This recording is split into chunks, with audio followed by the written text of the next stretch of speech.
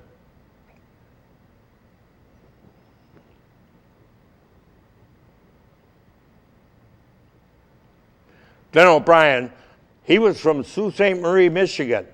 And I went up there to see him, and he about fell over. I went in there and seen him, and I talked to him for a long time. And he died here, about 8-10 years ago. Everybody's kicking a bucket. I guess I'm the only one that's too stubborn to die. I don't know. All And right. we had 5 Johnsons, and VA, 1 Buck, DR, Bolo was the Jeep driver, and myself. So Joe Johnson too. So we had a lot of Johnsons. They had a nickname for all the Johnsons, you know. Smith's the same way. Harold Smith, there's somebody I never told you about. Harold Smith was shot so bad by a mortar shell. He was laying in front of that bridge where we lost 15 guys. And our medic, his name was Cipriano Hesperera. He was the one that worked on me. He got killed on the back end of a tank with Willie Four, right down there. And but before that, he was working on Harold on that bridge, and he was shot so bad our medic couldn't work on him because the Germans pushed him back, and Harold laid there, and the medic come up from Germany, you know, German medic, and Harold hollered to him, "You want some water?" And he said, "9-9." He went across the road, took out a little pistol that they carried, and shot him in the chest. And went right through everything and never touched anything. He's driving a motor home around all over right now, and he's 91 years old. He's always had a motor home. But he wasn't discharged until 1946, because he was shot up that bad. He had a chunk taken right out of his side, you know. Everybody on there just about got. All right. That was our barber right there. See, free haircuts? All right. Arnold, yeah. I'm sorry. That's not a problem. And Okay. actually, wherever this flag goes, Huh? wherever that flag goes, we'll make sure they have a copy of the interview, because you're identifying the men whose names are there, and that Oh, yeah. makes Yeah, sure they that- get remembered. Well, in a book that it's called, you can buy this book. It's called George S. Patton, I think it is, and his lower rank troops. And it's a real good book, because everything I found in there was my company, and it's in there 15, 20, 30 pages. And I highlighted them, and I've given one to my son and two of them to my grandchildren, and my other 2 daughters are going to get them. And I got to buy them books one at a time. They cost $54 with postage. But I'm in there a couple times when they carried me back, and when Lane carried me back, and he didn't get the Bronze Star until 45 years later. He got the Bronze Star for that. All right. Are we done? I think we are about done now. Oh. Gonna move this, but All right. if you're done, you're done. But